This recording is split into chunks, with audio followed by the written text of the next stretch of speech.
A very good afternoon and welcome to Unbelievable with me, Justin Briley, the show that brings Christians and non-Christians together. Today, an Easter weekend edition of the programme, and I do wish you a very happy Easter wherever you're listening around the world, indeed, whether you're listening this Saturday afternoon or somewhere else via our podcast or the website. It's great to have you with me for what promises to be another really interesting programme. I'll be introducing my guest for today's Easter-themed edition of the show in a moment's time. A little bit later on in the programme, I'm pleased to say I'll be joined by Lydia McGrew, talking about her new book on undesigned coincidences in the Gospels and the Book of Acts. Look out for my conversation with her towards the end of today's programme. And then between 4 and 5, if you can keep tuned in to Premier Christian Radio, on the profile, I'm going to be joined by former New York mobster Michael Franzese. He's got the most extraordinary story of being a leader in the mafia underworld in New York, but an even more amazing story of being transformed as a Christian. So listen out for that between 4 and 5, and you can, of course, hear it on the profile as a podcast as well. And just time to remind you before we get into today's programme that it's only 4 weeks to go until Unbelievable, the Conference 2017. Why Christ? Discover how Jesus is the answer to life, the universe and everything. Going to be joined by a lineup of brilliant guests including John Lennox, Andy Bannister, Beth Grove, Jeremiah J. Johnston, Carey Summers, Sarah Foster and numerous others. All kinds of topics and seminars available across the course of the day. And I'll be launching my new book, Unbelievable, Why, After 10 years of talking with atheists, I'm still a Christian. I'll be talking on that topic myself at this year's conference. Very exciting, not long to go now. Have you booked your tickets in? Have you told your church members about it? If you're part of a congregation, do come along. Make sure you check out the offers as well. A free DVD for anyone who books 2 or more tickets to this year's conference, and there are group discounts as well. premier.org.uk/whychrist. So at the brewery in London on Saturday, the 13th of May. Don't delay. Get your bookings in now. I'd be delighted to see you there. premier.org.uk/whychrist. Let's get into today's show. You're unbelievable. Welcome along to this special Easter weekend edition of the programme. We're asking today, did Jesus die on the cross? We've got an Islamic versus Christian view of the crucifixion. Joining me in studio is James White of Alpha and Omega Ministries. He's going to be in conversation today with Yusuf Ismail, a Muslim scholar from South Africa. Both Yusuf and James have joined me on the programme in years gone by. James White is familiar to many people as the man behind the Dividing Line, Alpha and Omega Ministries and so on. Yusuf Ismail has his own Islamic apologetics ministry out in South Africa. I'll make sure to give out the ways to find out more about them a little later in the programme. It is Easter weekend though, and that means Christians around the world commemorating and celebrating the death and resurrection of Jesus. But Muslims believe, while Jesus was a prophet, that he didn't rise from the dead, and one of the reasons for that is that they don't believe he actually died on the cross in the first place. We're going to be looking at that particular view, especially what the Quran says in Surah 4, Ayah 157 to 158. It says this, that they said in boast, we killed Christ Jesus, the son of Mary, the messenger of Allah, but they killed him not, nor crucified him. But so it was made to appear to them, and those who differ therein are full of doubts, with no certain knowledge, but only conjecture to follow. For of a surety they killed him not. Nay, Allah raised him up unto himself, and Allah is exalted in power, wise.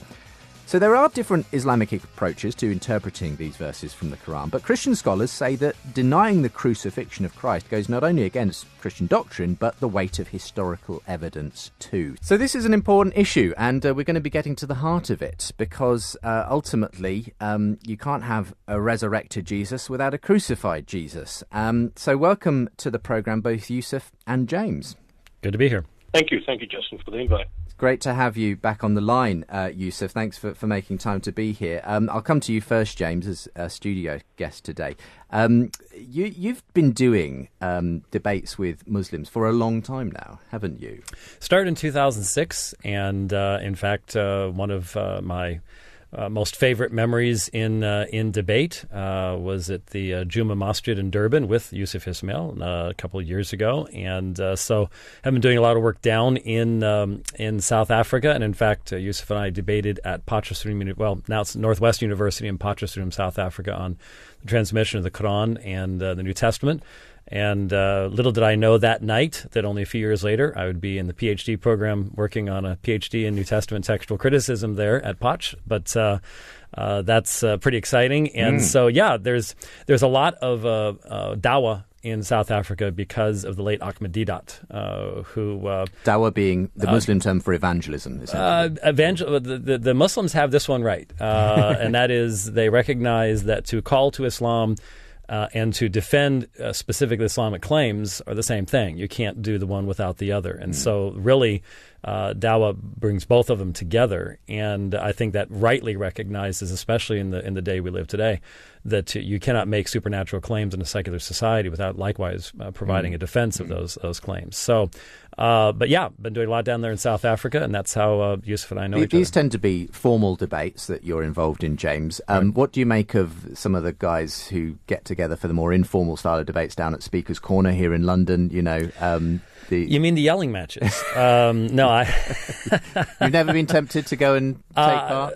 I've been tempted to go watch, but I just no, that's not my thing. I'm not saying that there's not something, some people that find that to be, but I much prefer having controlled time and the volume being somewhat below that which causes nosebleeds. Yeah, that would be good.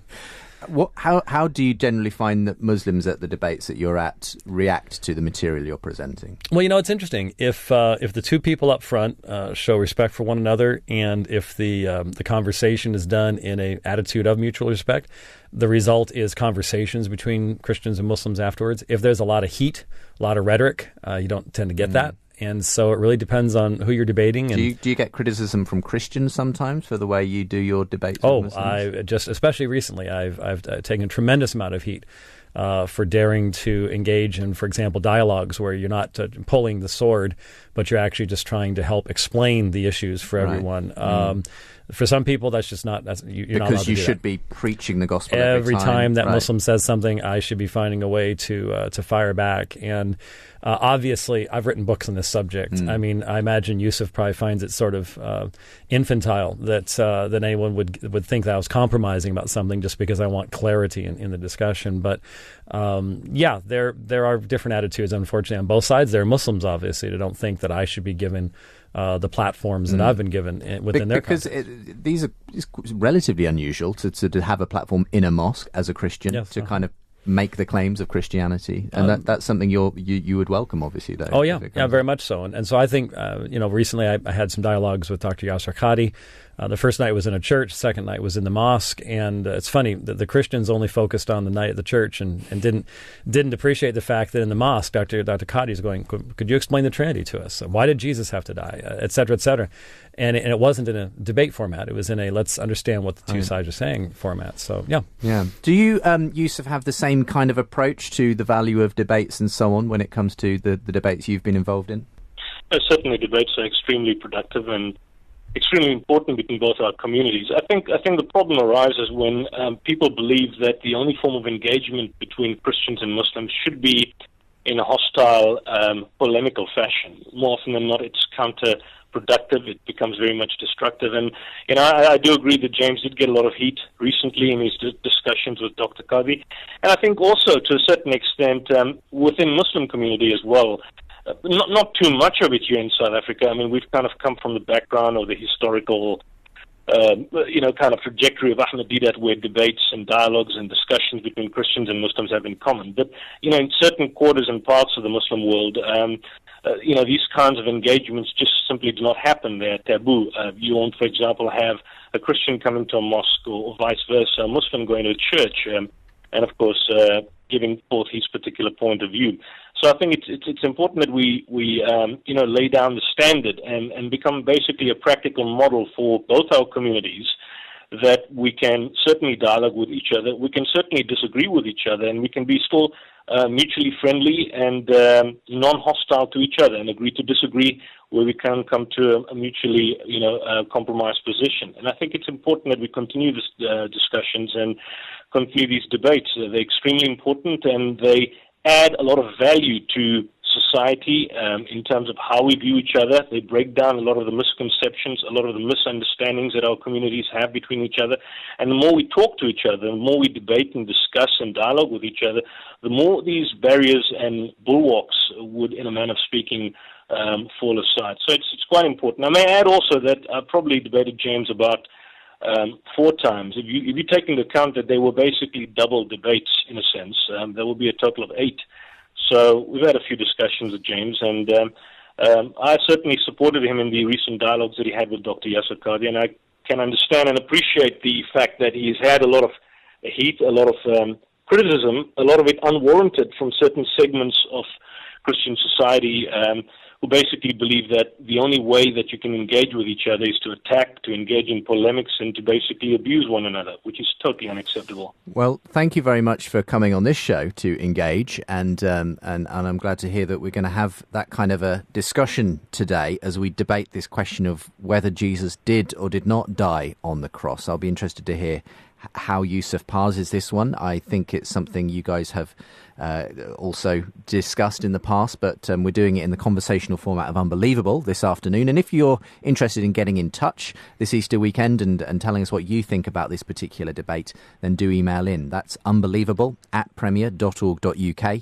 Look forward to hearing from you on email. You can also, of course, get in touch via social media. @UnbelievableJB is the Twitter account to follow the show. Facebook.com/UnbelievableJB for the show on Facebook. And I welcome your thoughts as well underneath today's programme at the website, where you can find out more about my guests as well. That's premierchristianradio.com/unbelievable.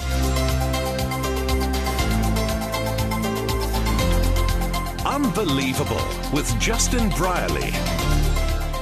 So let's talk about the fundamental claim here. For you, James, would you like to kind of explain why you believe the crucifixion of Christ is a kind of historical, pretty reliable fact of history, regardless of the doctrinal implications, if you like, of it? Right. Well, it's interesting. I did a debate a number of years ago with John Dominic Crossan. Have you had Dom Crossan on the program? I've never actually managed to get him himself. Actually, that's a shame because he's just as he knows. I call him my favorite heretic. He's just a wonderful little Irishman, and we did a debate on the historical Jesus years ago. He wrote a book called Jesus: A Revolutionary Biography. And he said this, that he was crucified is as sure as anything historical can ever be, since both Josephus and Tacitus agree with the Christian accounts on at least that basic fact. Now, if you know anything about Crossan and his extreme skepticism, to say that this is the crucifixion of Jesus is as sure as anything historical ever can be is an amazing thing. And of course, Bart Ehrman, who you have had on the program a number of times, said in the Historical Jesus Part 2, one of the most certain facts of history is that Jesus was crucified on orders of the Roman prefect of Judea, Pontius Pilate. So neither one of these are friends to historic Orthodox Christianity by any stretch of the imagination. But both of them agree that historically speaking, when you look at the sources, when we ask, how can we know how Jesus died? Basically, you have the New Testament, and it is unanimous on that subject. I mean, even when Muslim apologists try to say, well, we're not so certain about this, or, maybe the centurion was wrong, that Jesus was really dead, and try to introduce swoon theories and things like that. The fact is, Matthew, Mark, Luke, John, Paul, James, all the writers, Peter of the New Testament, have one thing in common, and that is they all say that Jesus Christ died upon a cross outside of Jerusalem in the 4th decade of the first century. And so that's clearly the New Testament teaching. And then outside of that, for everything for 100 years, whether it's Tacitus, Josephus, you have references to the death of Jesus Christ. And you have no contradictory evidence in history until you get a theologically motivated perspective from the Gnostics. And what the Gnostics are doing is, because they are dualists and hence do not believe that that which is physical can be good, they actually posit the idea that Jesus was not crucified because the real Jesus was a spirit, and you can't crucify him. It's very difficult to crucify spirits if you think about it. And so some of the stories would be that that the physical was being crucified while Jesus is standing on a hill laughing, thinking that they were crucifying him, et cetera, et cetera. But this all comes from their very, very, very different worldview than existed in Jerusalem at that particular point in time.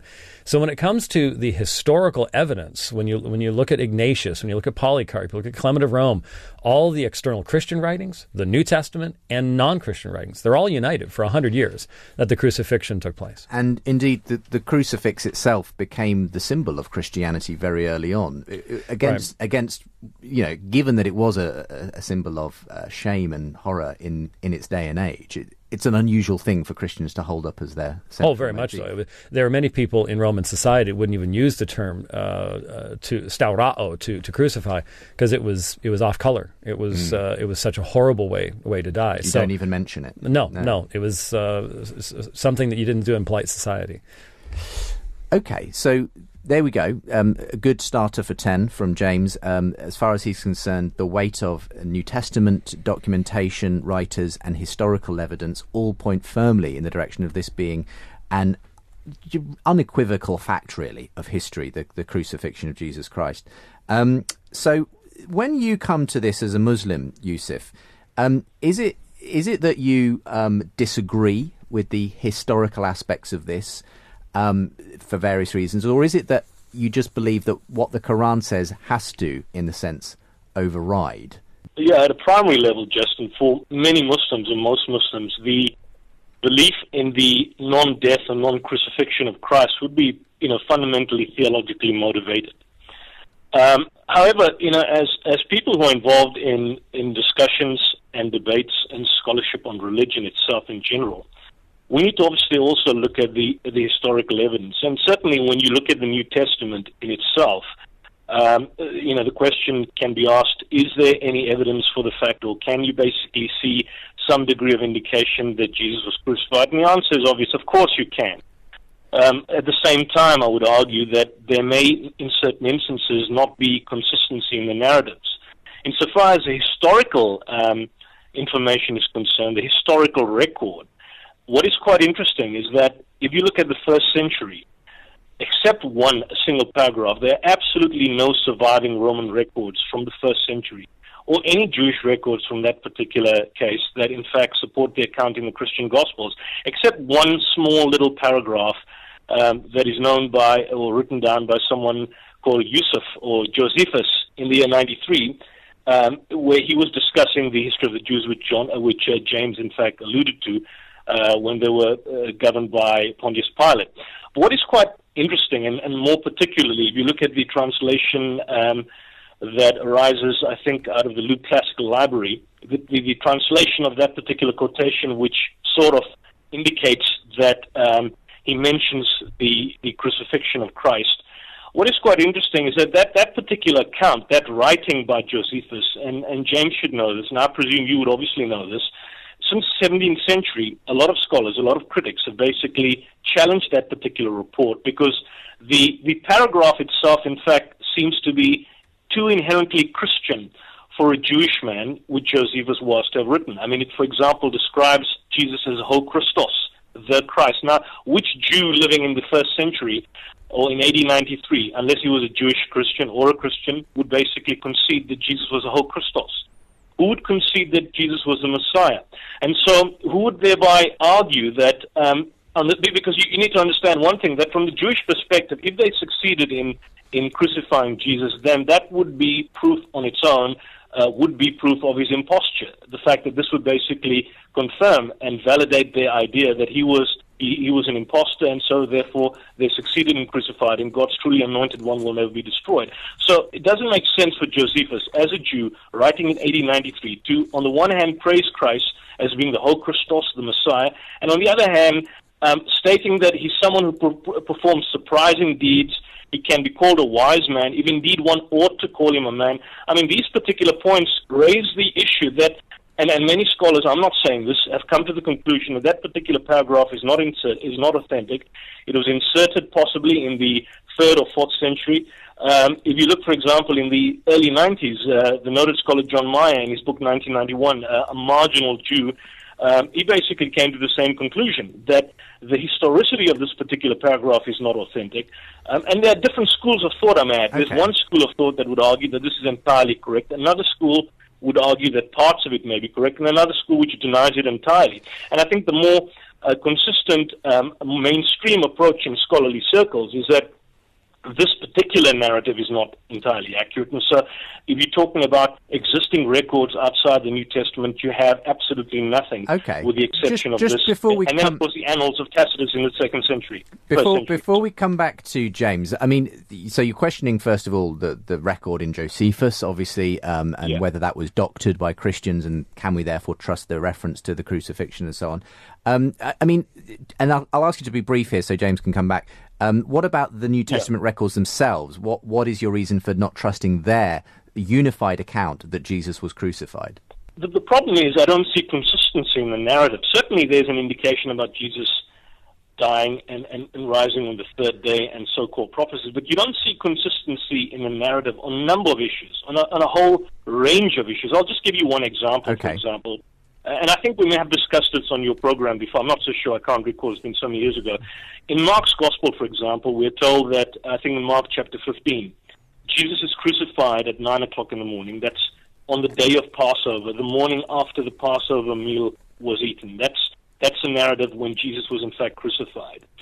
And in John's Gospel, on the other hand, you find that it was when Pilate basically makes the pronouncement of the sentence, it was on the day of the preparation for the Passover about noon.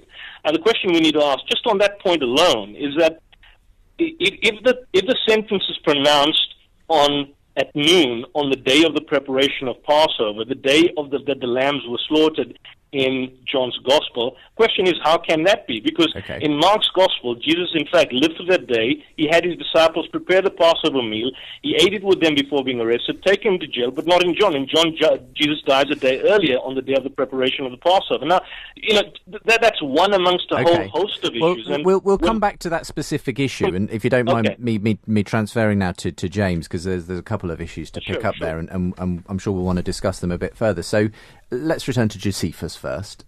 So this is one instance in which we have a contemporaneous extra-biblical source confirming Jesus' existence and his crucifixion. But this is essentially Yusuf saying, but it looks like Christians tampered with this to make Josephus say that he was divine and so on. So you've got to kind of it cast doubt on the whole thing. Right. A couple things. Certainly, there is much discussion of a Christian interpolation in the use of such terms as Christos. However, as even John Dominic Crossan recognized, the portion about the death of Christ is not the portion that's specifically identifying him as the Messiah. And so the vast majority of scholars I know of in this subject recognize that wouldn't be the part that would be interpolated or altered. That's not under debate, really. I really don't think that it is, but I just point out that I don't know that it's consistent for a Muslim apologist to present this, because one of my arguments is that in Surah 4:157, which you read at the top of the show, it specifically has the Jews boasting that they crucified who? Jesus, HaMashiach, the Messiah. Right. So Yusuf just said, well, what Jew would identify Jesus as the Christ? And yet that's exactly what the Quran does in the boast of the Jews. So you can go either direction with that. As to the times of crucifixion that were just noted, So Mark has it on the Friday, the Passover day, and John apparently on the day of preparation for Passover. Well, the important word there is apparently. This is an argument that Bart Ehrman makes all the time, and so I've put together an entire, and it's not new for me. It's not that I came up with this stuff. These have been issues that have been addressed for centuries. It's just that we don't necessarily read books that were written centuries ago, which are normally the best books to read anyways, in my opinion. But, for example, I went back to Dr. A.T. Robertson, and he wrote a Harmony of the Gospels long time, over 100 years ago, I think. And he has an entire appendix on this where he demonstrates that if you just recognize that the Passover is not a single day, it is a week-long festivity, then there is absolutely no contradiction between Mark and John as to what days things took place. I know it's very common for people to say, well, John's making a theological point about Jesus dying at the same time, the Passover lambs, et cetera, et cetera. There is absolutely no reason to do that, and there's many reasons not to do that. Because, for example, when the Jews appear before Pilate, they don't want to enter in. Why? So they can still eat the feast.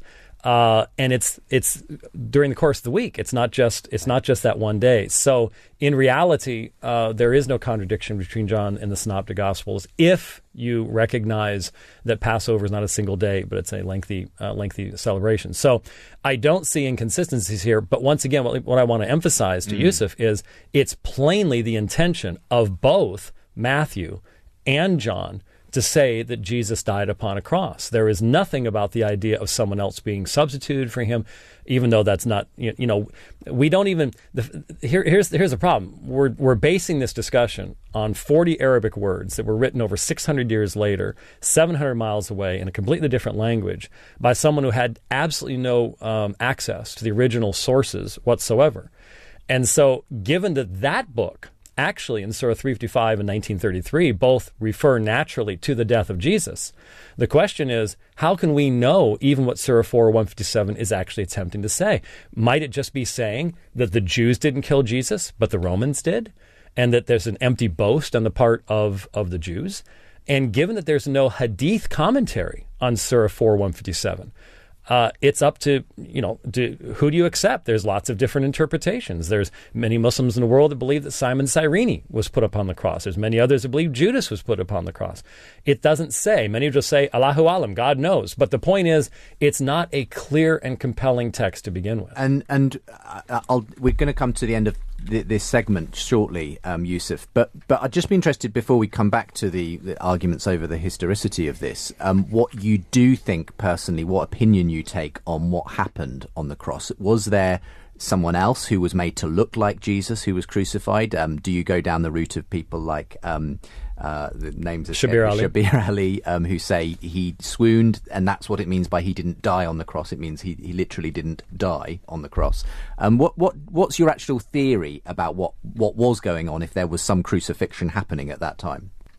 Well, this goes to the root meaning of the word crucifixion. I mean, the late Ahmed Didat, for example, had the idea that crucifixion means to kill someone, and somebody who's not crucified, there's no word in existing English language, which I don't think was entirely accurate. If you look at the definition of crucifixion, it has two meanings. One is to hang a person on the cross. That could be defined as crucifixion.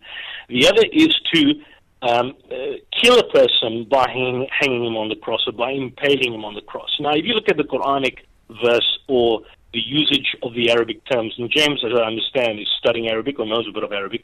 The words in Arabic in Surah 4, verse 157 is وَمَا قَتَلُوهُ وَمَا صَلَبُوهُ. Now, this is in response to the boast made by the Jews initially when they said that they killed Christ Jesus, the son of Mary. And may I add also that the usage of Christ in that particular context was in a usage of sarcasm. And I don't think Josephus, when he was basically using Ho Christos, was in any way sarcastic. It's a different context than usage of the particular term. But the point is that you have a claim where the Jews alleged that they killed Jesus. The Quran says, وَمَا قَتَلُوهُ وَمَا صَلَبُوهُ. Now, the usage of the word salabuhu, which has been conventionally translated as to crucify, should be understood in the second meaning. And the reason why I understand this is that if you look at the definition of salabuhu in the Quranic, whenever the word appears in the Quran in reference to a person who is to be crucified, it simply means the act of killing someone by purposes of impaling. And you can look at Surah Yusuf, you can look at Surah 5, verse 33, you can look at Surah 20, where the word salabuhu uses it. So when the Quran says that they killed him not, nor crucified it, as most of the translations have, what it basically means and implies, from what you can see in the text at the very least, and linguistically and grammatically speaking, is that the Quran is saying that they kill him not in the ordinary sense, nor did they kill him by means of crucifixion. And why do I say this? Because if you look at the objections that is being made to the boast and the claim being made by the Jews is that they killed Jesus. Now, how did they kill him? Was they killing him in the ordinary sense, or was it killing him by means of crucifixion? So the Quran would argue and respond accordingly by suggesting that they did not kill him in the ordinary sense, nor did they kill him by means of crucifixion. So an accurate understanding of Surah 4 verse 157, what it's telling us, what really happened historically, we can never be sure, and other than, of course, the records that occur. But what the Quran, in fact, implies is that the killing of Jesus did not occur, nor did the act of killing him by impaling him on the cross. And so it's denying those two possibilities having occurred. The argument by James, I think that came up by Samuel Zwemer or Robert Douglas some years back, where the Quran is suggesting that Jews never killed him, the Romans killed him. In fact, that's basically, I wouldn't say heresy, but the New Testament quite clearly makes it clear that, I think in 1 Thessalonians, Jews killed Christ. Pontius Pilate himself, I think in Mark or John's Gospel, suggested he's innocent of the blood of this man. So the fact that he allows a crucifixion to occur, it's in a sense something which has been done and permitted and done by the Jews. So the Quranic point of view would be... Yeah, we're going to have to take a quick break if that's all right, Yusuf. Sorry to cut you off in mid-flow, but we'll come back to this and we'll make sure we get into it again in the second part of today's programme. Important debate today: did Jesus die on the cross? An Islamic and Christian view of the crucifixion this Easter weekend here on the show that brings different perspectives together for dialogue and debate. You're listening to Unbelievable. In 1927, world-famous atheist Bertrand Russell wrote the best-selling book, Why I Am Not a Christian. Now, 90 years later, it's time to tell the world why you are. Join me, Justin Brierley, at Unbelievable the Conference in London on Saturday the 13th of May. Discover why Russell was wrong and why Christ is the answer to life, the universe, and everything. With John Lennox, Andy Bannister, Beth Grove, and partners the Christian Thinkers Society and Museum of the Bible. Plus, I'll be launching my new book, Unbelievable, Why After 10 Years of Talking with Atheists, I'm Still a Christian. Book now at premier.org.uk/whychrist.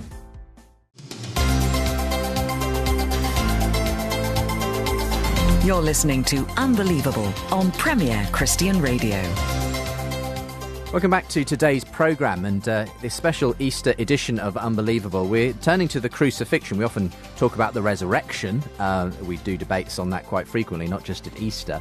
But on Unbelievable today, we're talking about the crucifixion in terms of an Islamic and Christian view of the crucifixion, something we have covered in years past. If you want to find more shows, do delve into the archive. I don't think I've had James White, though, debating this on the programme before, so it's fun to have you in studio, James. You are you're the founder of Alpha and Omega Ministries, and you're in discussion today with Yusuf Ismail, who's on the line from South Africa, a Muslim scholar, and we're talking about whether the Quran was correct in its claim that they killed him not, nor crucified him, but so it was made to appear to them.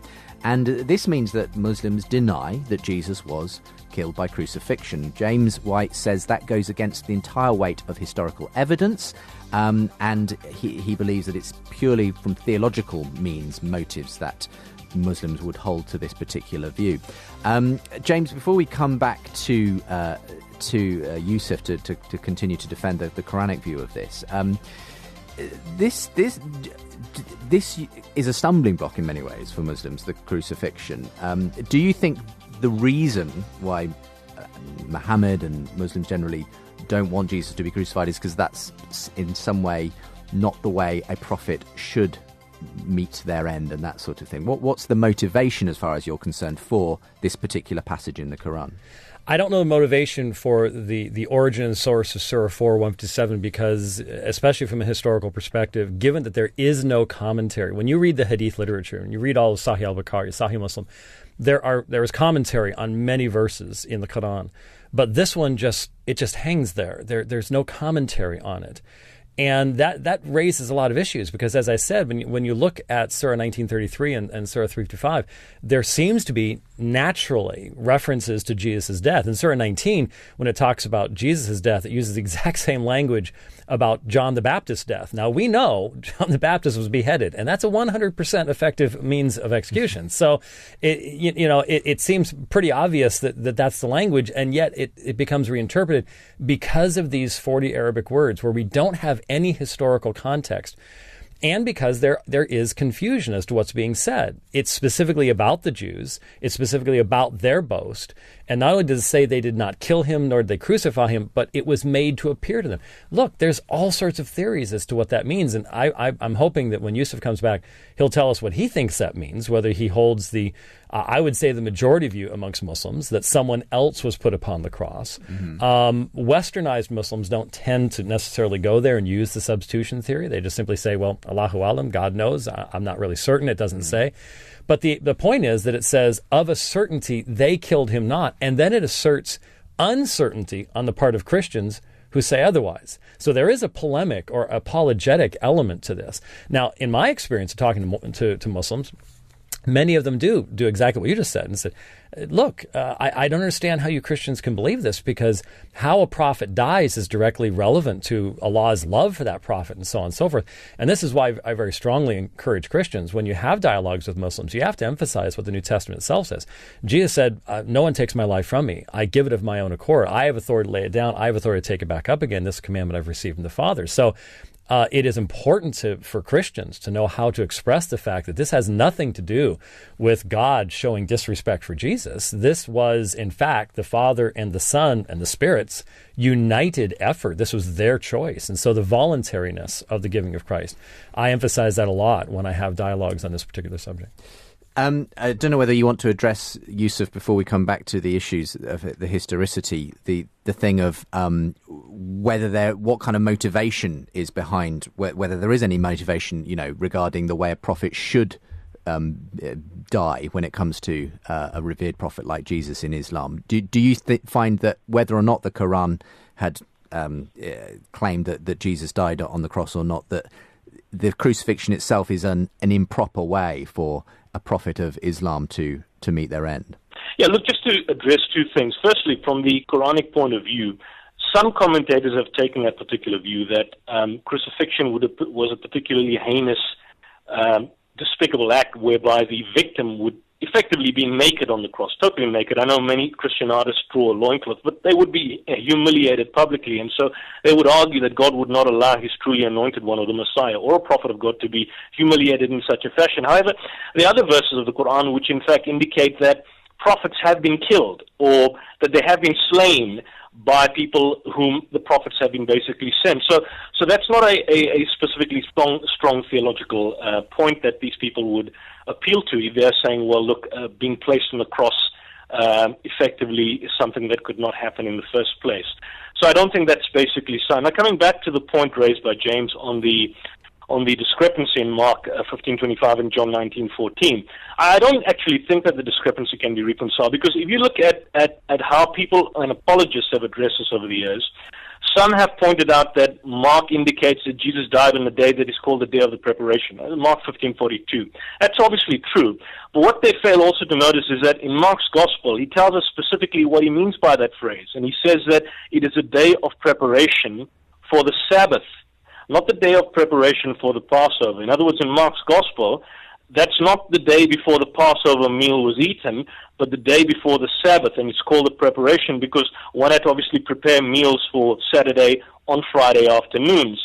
And so the contradiction still stands. In Mark, Jesus eats the Passover meal, which is Thursday night, and is crucified the following morning. And in John, Jesus does not eat the Passover meal, but is crucified on the day before the Passover meal was to be eaten. And so in Mark, Jesus was nailed, I think, at about 9 o'clock in the morning. In John, he's not condemned until noon, and then he's taken out and crucified. I do law on a daily basis. I mean, I'm involved in criminal law. If you have two different accounts in terms of how an accused died or how an accused is particularly killed, more often than not, how a deceased is killed, more often than not, the accused is acquitted because of the inconsistency that you see there.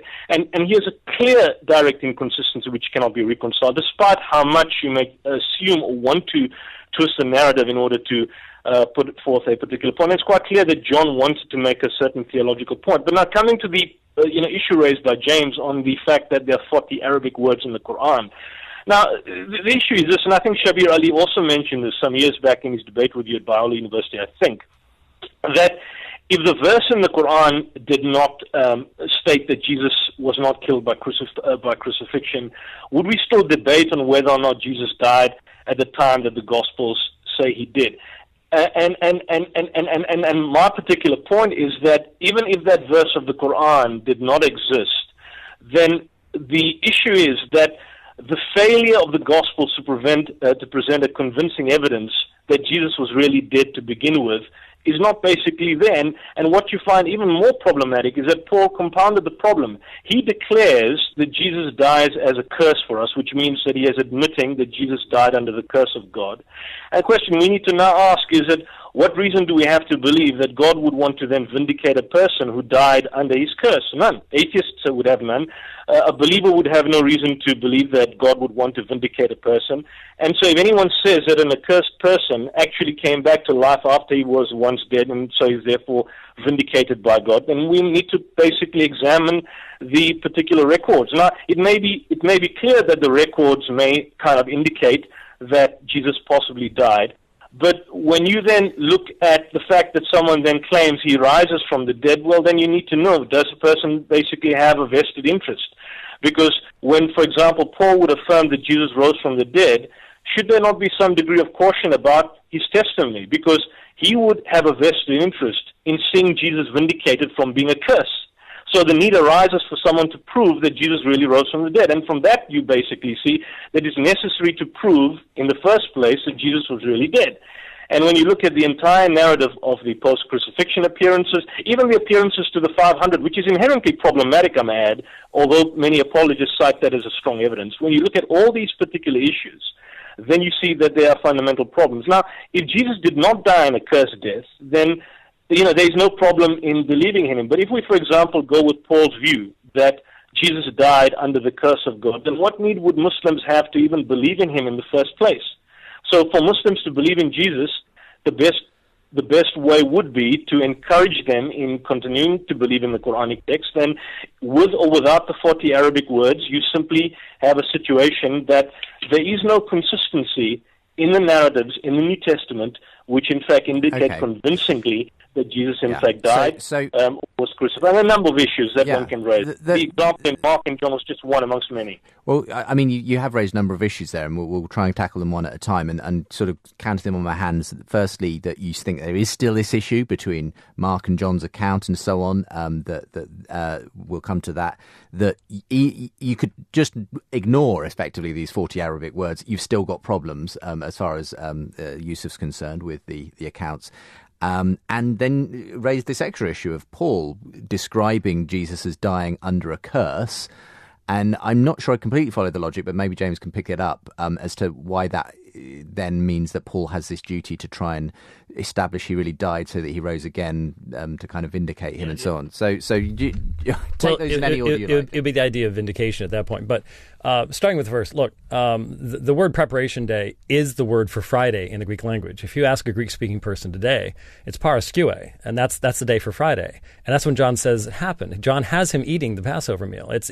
There isn't any contradiction. It's only if you're trying to insert the idea that John was making some type of theological account that you even come up with the issue. And that's where Ehrman's missed it.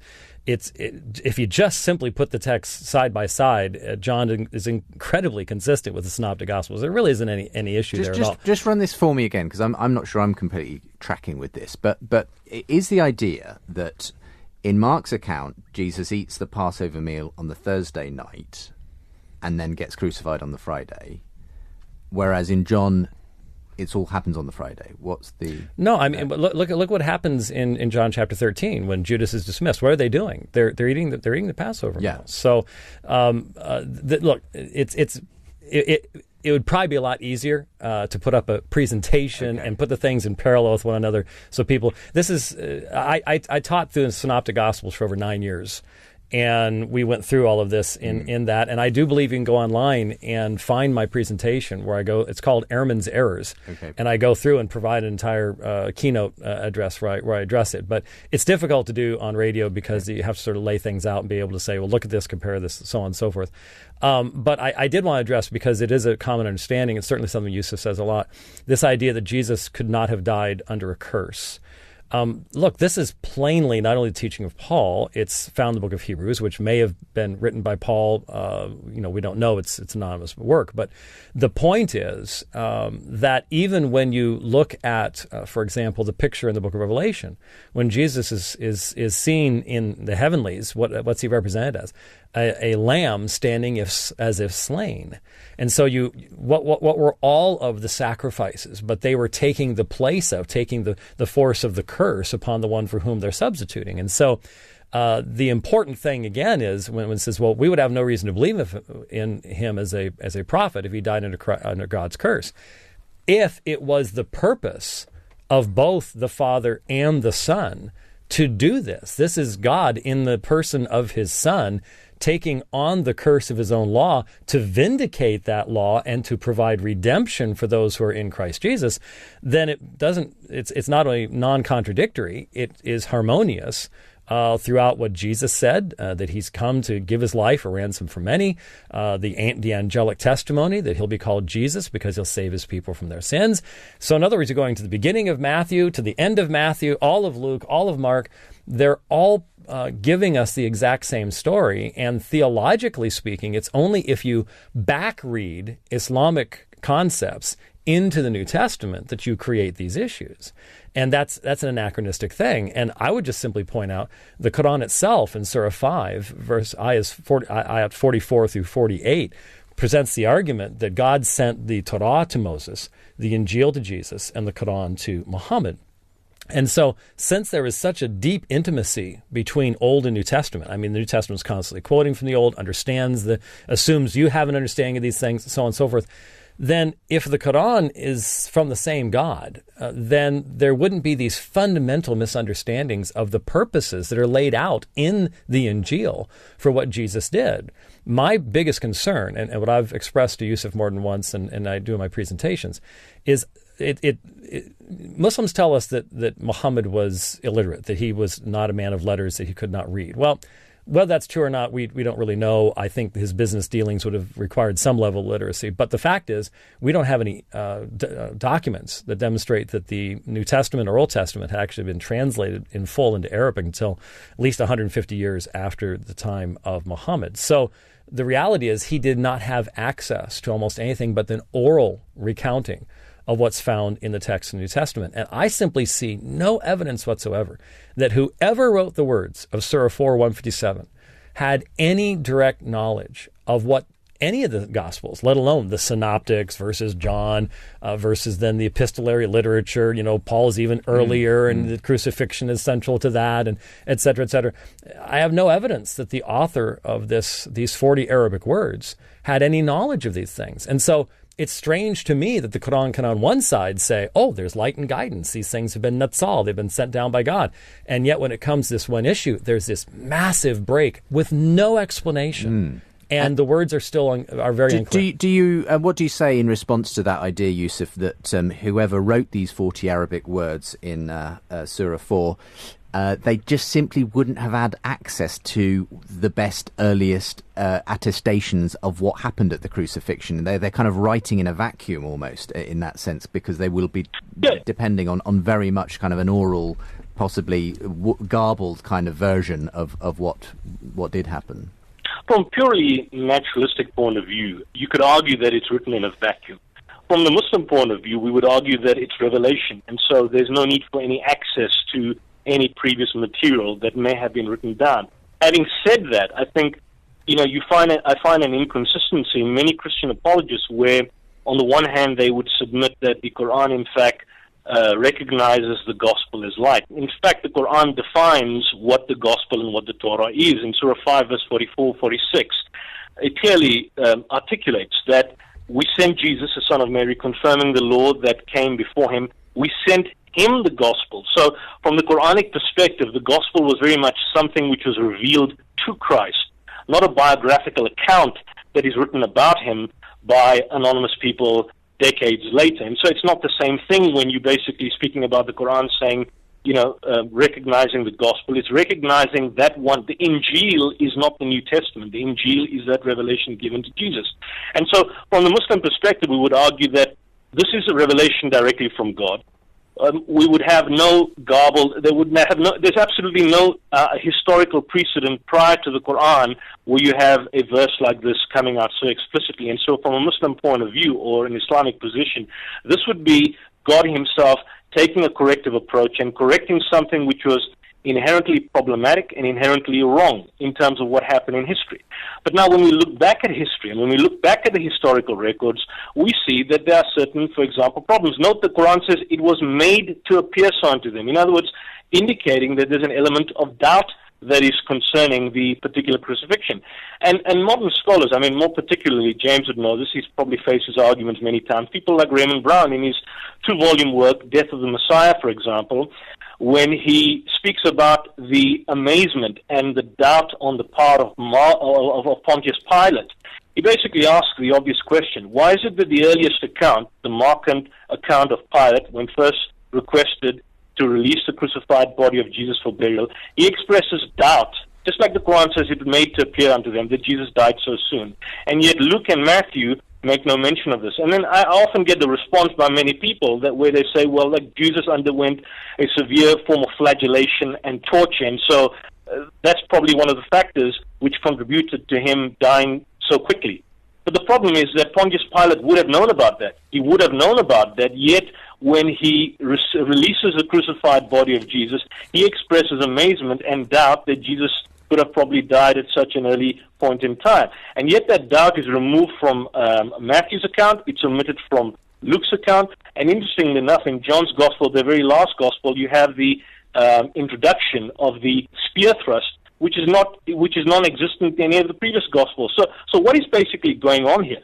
And what's the reason for Matthew and Luke omitting mention of Pilate's initial skepticism? Many scholars have postulated, and many people have thought, that if the readers of Mark basically read that particular account of Pilate expressing doubt, then Matthew's readers and Luke's readers, and obviously subsequently John's readers, did not want that doubt to possibly arise in their readers, and so they basically excluded that particular narrative. It's quite interesting that some scholars would also argue that the doubt expressed by Pilate was in fact also invented, was an interpolation. It was introduced to Mark by a redactor for apologetic purposes to prove the double witness of Pilate and the centurion that Jesus truly did. But if that is indeed the case, then why is it that Matthew and Luke do not contain it? And if Matthew and Luke do not contain it, and Mark basically, that particular verse was added by a later redactor, it means that the doubt of Pilate, insofar as the death of Jesus is concerned, was a totally inserted fabrication and is non-existent. I would argue, however, that he takes a more traditional approach, which is that the doubt exists in Mark's Gospel, but in Matthew and Luke that doubt doesn't exist. And I think you can't basically, these are the kind of key hints that you see. I made the point earlier on that if you read the Gospels, you read the New Testament, certainly you can come to the conclusion that Jesus was crucified. But are there these small hints, for example, which exist throughout the narrative, which seems to indicate that the situation is not just as clear and as an apparent as how many Christians understand? We'll leave that one there and come back to James, because the question that Yusuf asked there was, how do you make sense of the fact that you do get these variations, essentially? Pilate expressing doubt, apparently, early on, then that doubt seeming to evaporate in other Gospels, and then the introduction of a spear that seems to be maybe having an apologetic purpose of convincing people he really did die, This is one of the reasons I am not a slavish follower of literary dependence between the Gospels, because it raises far more questions than it actually answers. First of all, Mark a number of times gives a much longer narration of an incident than Matthew does. For example, in the raising of Jairus' daughter, Mark uses 3 times the number of words in narrating that event, gives much more detail.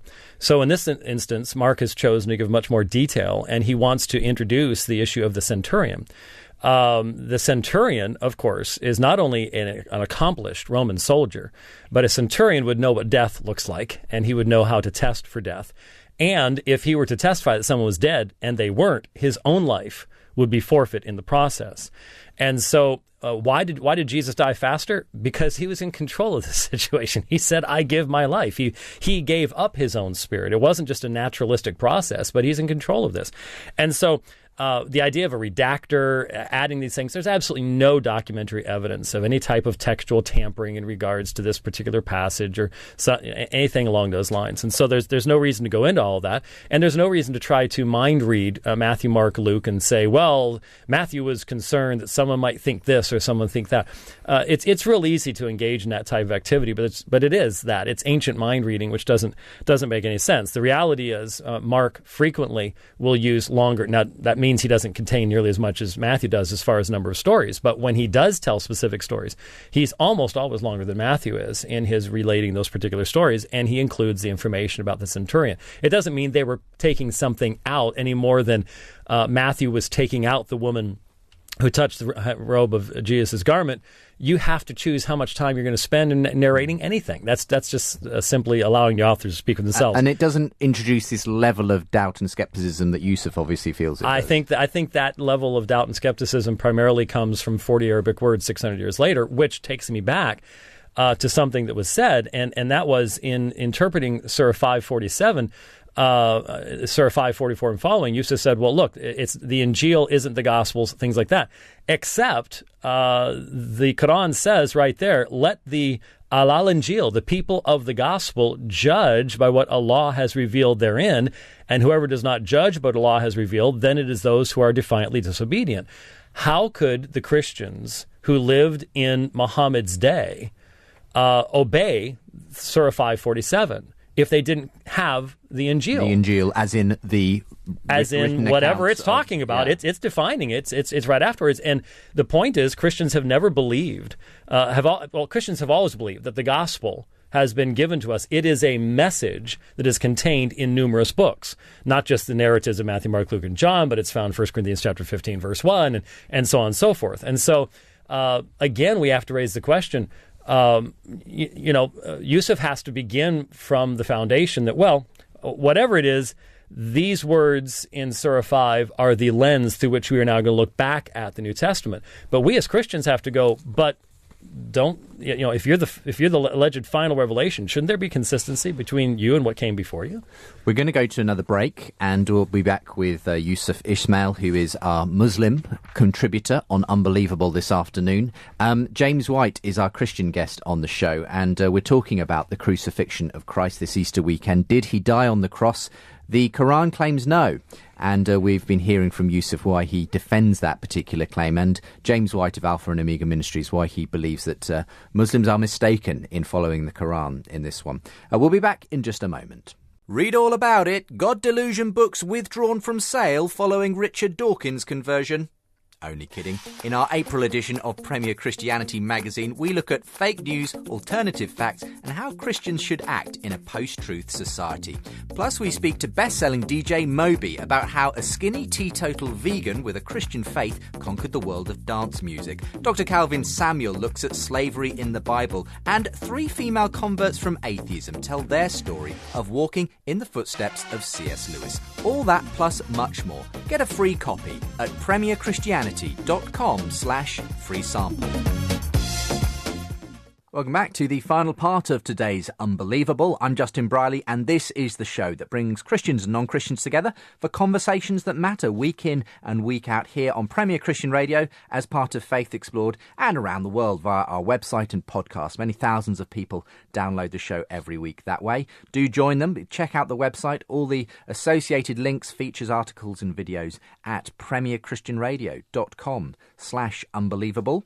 If you go there, you can see the video I recently released promoting this year's Unbelievable conference. It's a little take on why I think Bertrand Russell, one of the most famous atheists of the early 20th century, would have some new evidence to contend with if he were alive today, and why I think Christians today have every reason to disagree with his essay that he wrote some 90 years ago on why I am not a Christian. I think there are great reasons to be a Christian today. If you want to join me at Unbelievable the Conference 2017 to look at some of them and discover them afresh, do go to the website premier.org.uk/whychrist. Delighted again to be partnering this year with the Museum of the Bible and the Christian Thinkers Society. Speakers from both of those organisations will be with us at this year's conference, and we'd be delighted to send you flyers as well for the conference. I had Paul get in touch from Dunstable asking for flyers for his church. If you want to join him, just email in unbelievable@premier.org.uk. I'd be delighted to send you some flyers for this year's conference. It's always great when churches can bring a group of people to the conference. Again,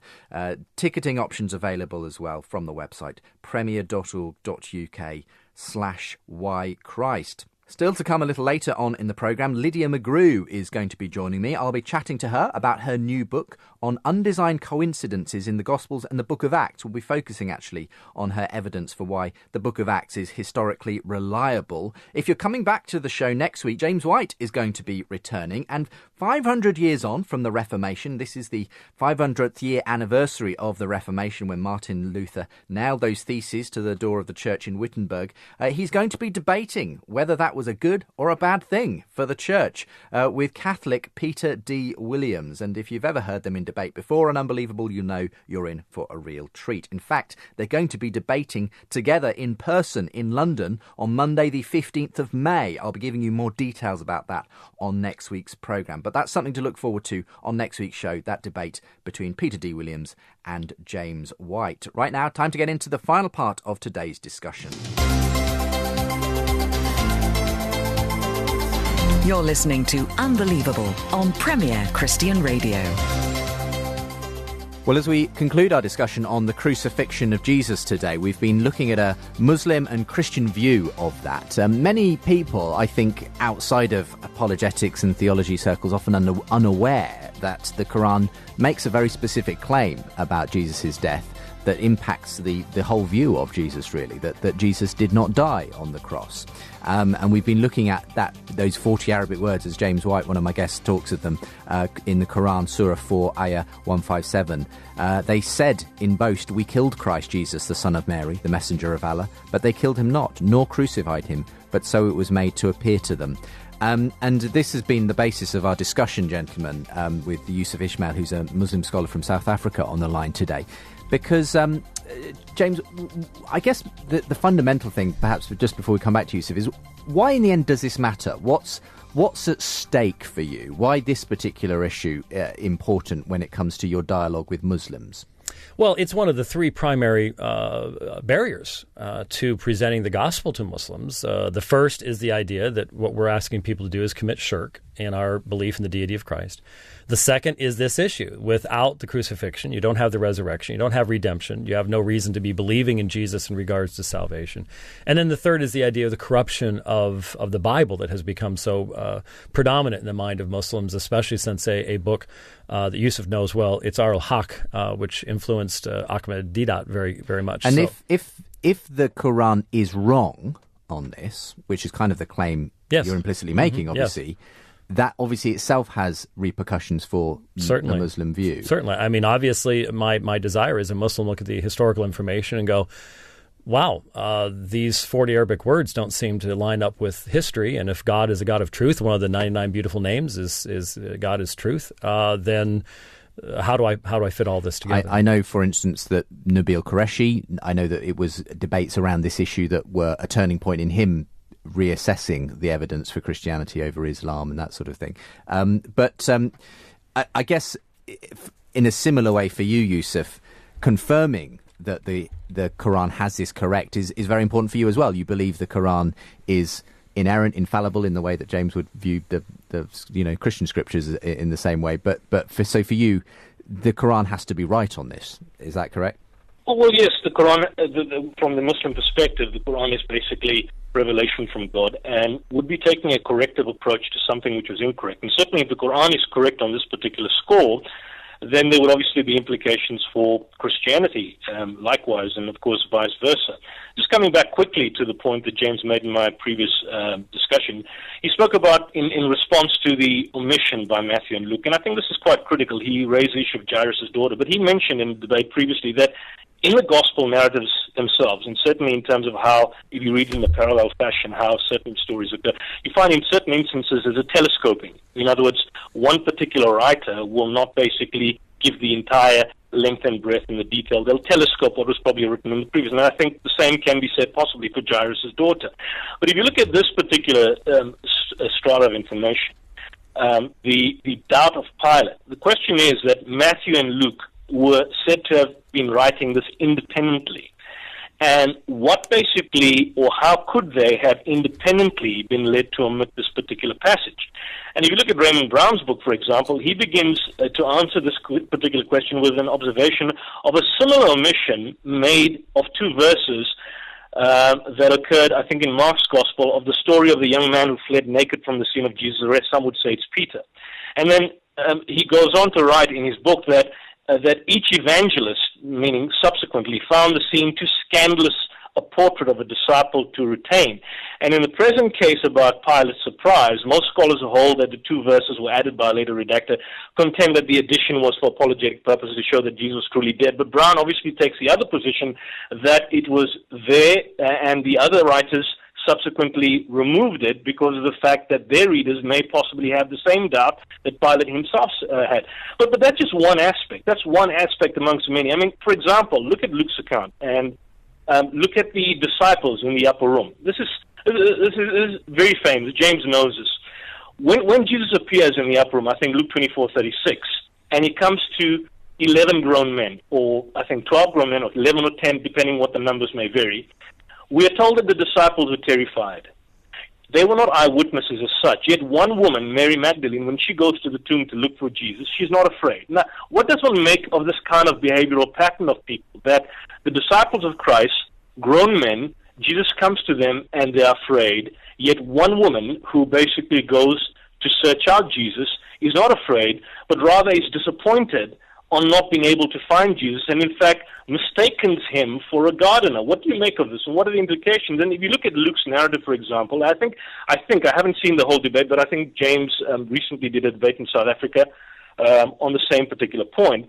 If you look at Luke's narrative, when Jesus appears in the upper room, we told the disciples are terrified because they thought that he was a spirit. And when Jesus goes out of his way to emphasize, he says, "Behold my hands and my feet, handle me and see. A spirit has no flesh and bones as you see me have." Now, the general, understand, I think James may have the same idea, that what Jesus was here, he was presenting himself as a glorified, resurrected body.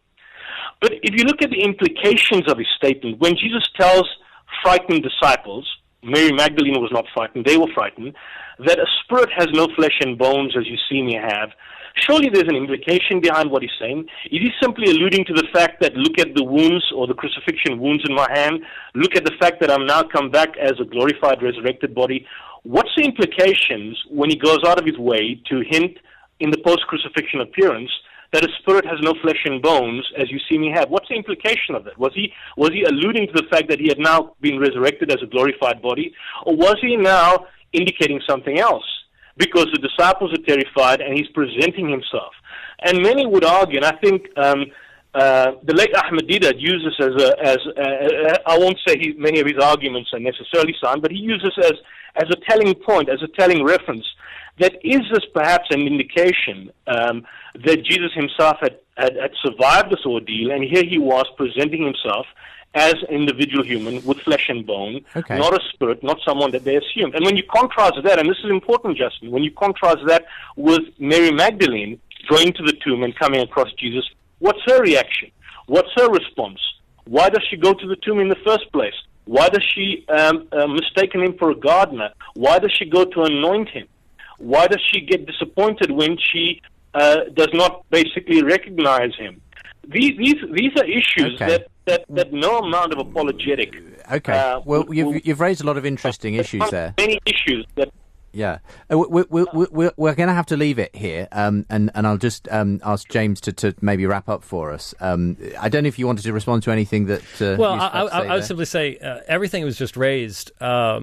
Christians down through the centuries in reading those texts never had confusion because they allowed the actual authors to define the parameters. And Yusuf is rejecting the author's intentions and replacing another intention from Surah 4, and that's where the confusion comes from. Mary Magdalene was looking for a body to anoint. She's crying wildly. She doesn't even know that Jesus, she mistakes him to be a gardener. The disciples are concerned because of a phantasma, a ghost, a spirit, and Jesus is demonstrating. But John had seen him die. Everybody knows what happens when you're crucified. In all of history, there's only one person we know of that got a partial crucifixion that survived. So, no, I think the confusion only comes when you're reading it backwards from the conclusions that are provided by something else. We're going to have to leave it there. Thank you so much for coming on the line from South Africa, Yusuf, for today's discussion. And thank you, James, for being with me in studio. Good to be here. Thank you very much. Pleasure.